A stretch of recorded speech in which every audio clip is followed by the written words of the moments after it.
Sajid Javid has ruled out any more lockdowns. Good for him.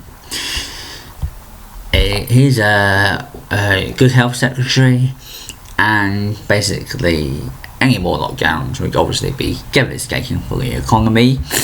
And the 3 lockdowns we've already had have cost the economy billions of pounds.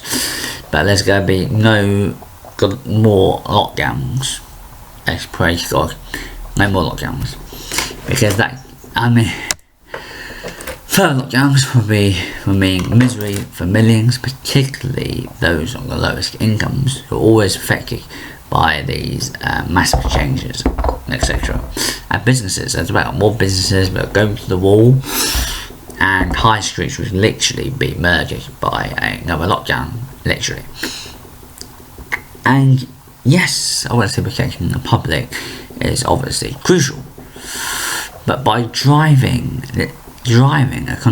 this country into a fourth or fifth lockdown, I believe, as it would be devastating. The gyms would be shut, the restaurants would be shut, hairdressers would be shut, everything would become like a ghost town again, and be costing the economy billions of pounds, because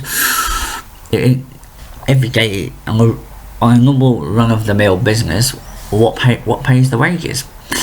Customers. We are a service economy. Spending power drives the economy. And I think, what does the government get from people spending money? Obviously, a large part of that is obviously value added tax, as in a VAT. So, from the government's perspective, it would not make sense, because they'll be losing billions of pounds in much needed revenue. And in fact, they'll have to stump up even more money for more ridiculous furlough schemes. But also, I believe that Sajid Javid obviously has a brain in his head. Let's hope he does.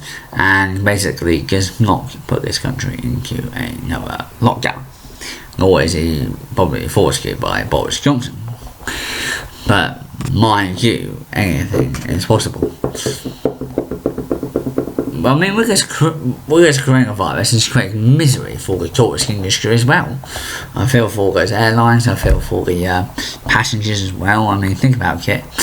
You still have to, when you return, in a country like Spain, does not want you to get a COVID test going there, you still have to take a PCR test coming back, ranging from around £32 to £55, and then having to self-isolate for 2 whole days.